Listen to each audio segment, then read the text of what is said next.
ایک بار کی بات ہے، ایک چھوٹے سے شہر سیرینٹی میں ایک لڑکی جس کا نام ایملی تھا رہتی تھی۔ وہ خوابوں اور آرزوؤں سے بھری ہوئی تھی اور دل میں ایک چاہ رہتا تھا کہ دنیا میں فرق پیدا کرے۔ ایملی کو یقین تھا کہ مستقبل کا پیشگوئی کرنے کا بہترین طریقہ اسے بنانا ہے، اور وہ پیروی کرنے کا ارادہ رکھتی تھی کہ خوشی اور مواقع سے بھرپور مستقبل بنائے۔ ایملی معمولی معیار کے خاندان سے تعلق رکھتی تھی۔ اس کے والدین کو گزارے ہوئے مشکلات کا سامنا تھا، لیکن وہ ہمیشہ ایملی کو حوصلہ دیتے رہتے تھے کہ اپنی خوابوں کا پیچھا کرے۔ مالی مسائل کے باوجود ایملی اپنی تعلیم میں بہت کامیاب رہی اور مختلف شعبوں میں استثنائی صلاحیت ظاہر کرتی رہی۔ اسے سائنس اور ٹیکنالوجی کا شوق تھا اور وہ مشہور ایجادکار بننے کا خواب دیکھتی تھی، امید رکھتی تھی کہ دنیا کے مسائل کا نئے طریقوں سے حل کر سکے۔ جب ایملی بڑی ہوتی گئی تو اسے کئی مشکلات اور رکاوٹوں کا سامنا کرنا پڑا۔ اس کے پاس وسائل کی کمی کی وجہ سے اس کے خوابوں کو پورا کرنا مشکل ہو گیا، حالانکہ اس کا ثابت قدمی یقینی تھا۔ وہ لمبی لمبی راتوں کو کتابیں پڑھتی، آن لائن ٹیوٹوریلز دیکھتی اور خود کو سائنس اور ٹیکنالوجی کی دنیا کے بارے میں سکھاتی رہتی۔ ایملی کو علم کا راضی تصور کیا کہ یہی اس کی قدرت کو کھولنے کا کلید ہے، اور بہتر مستقبل کے لیے اس کے اپنے کوشش کرنے کا ارادہ رکھتی تھی۔ آخرکار ایملی کی محنت کا پھل مل گیا۔ ایک شاندار یونیورسٹی نے اس کی توجہ کو کھینچا۔ اسے انجینئرنگ پڑھنے کے لیے بروقت کی اسکالرشپ ملی، جو اس کو اپنے خوابوں کے قریب لے آنے کا ایک قدم تھا۔ دل میں امید اور ہمت کے ساتھ وہ اپنے خاندان کو الوداع کرتے ہوئے اپنی زندگی کے نئے باب پر چل پڑی۔ یونیورسٹی ایک مشکل ماحول تھی، جس میں دلچسپ اعلیٰ ذہنوں اور تازہ ترین تحقیق سامگری ہوتی تھی۔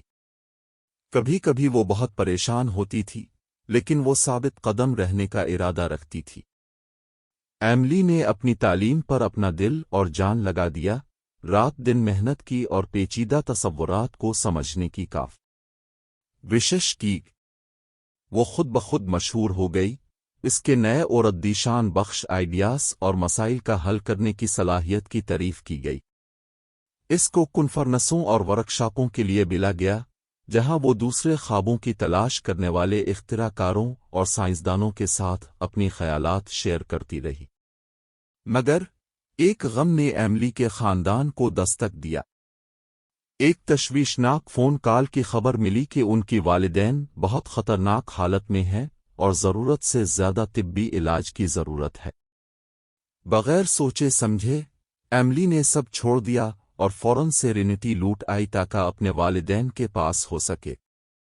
وقت میں معصومی اور تنگ دستی کے ہمراہ ایملی اپنے والدین کو معاشی معاملات میں مدد کرنے کے لیے کئی ملازمتیں کرنے لگی۔ وہ اپنے خوابوں کو پورا کرنے کی بجائے اپنے خاندان کی خدمت کرنے کے لیے اپنے خوابوں کو قربان کرنے کے لیے تیار ہو گئی۔ ہر روز ایک افسوسناک یاد ہوتی رہی کہ وہ مستقبل جو اس نے تصور کیا تھا، یعنی تخلیقیت اور تبدیلی، ہر روز اس کے دل میں خانہ کھا گئی۔ سالوں گزر گئے اور ایملی کے والدین نے آخرکار ہار مان لی۔ ان کے روانگی نے ایملی کے دل میں خانہ کھوکھلے کا پیدا کیا جو دور کی بات تھی۔ ایملی کو یاد آتا تھا کہ وہ بہت پیار کرنے والے والدین کے لیے اپنے خوابوں کی تکلیف کو مد نظر رکھتے ہوئے اپنی تعلیم پر فیصلہ کرنا ہو گیا۔ اس نے کئی نوکریاں لی تاکہ اپنے والدین کو گزارے ہوئے مشکلات کا سامنا کرنے کی صلاحیت حاصل کر سکے۔ روز کا سانس بھی ایک زہریلی یاد تھی کہ وہ ایملی کے نقصان کے لیے نہیں جی سکے گے۔ ایملی کی کہانی ایک دردناک یاد دہانی کی طرح ہے کہ زندگی ہمیشہ ہمارے تصور کی طرح نہیں ہوتی۔ کبھی کبھار ہم کنٹرول سے باہر واقعات کی بنا پر مجبور ہوتے ہیں کہ ہم کچھ سمجھ سکتے ہیں، مگر افسوس کے دوران اور نقصان کے دوران آپس میں امید کی ایک چمک ہوتی ہے۔ امید کی ایک چمک کے اس دن کو آئے گا کہ ایملی ایک دن اپنے شکستہ خوابوں کے تکمیل کے ٹکڑے اٹھا کر اپنی خاندان کو سمجھ سکے گی۔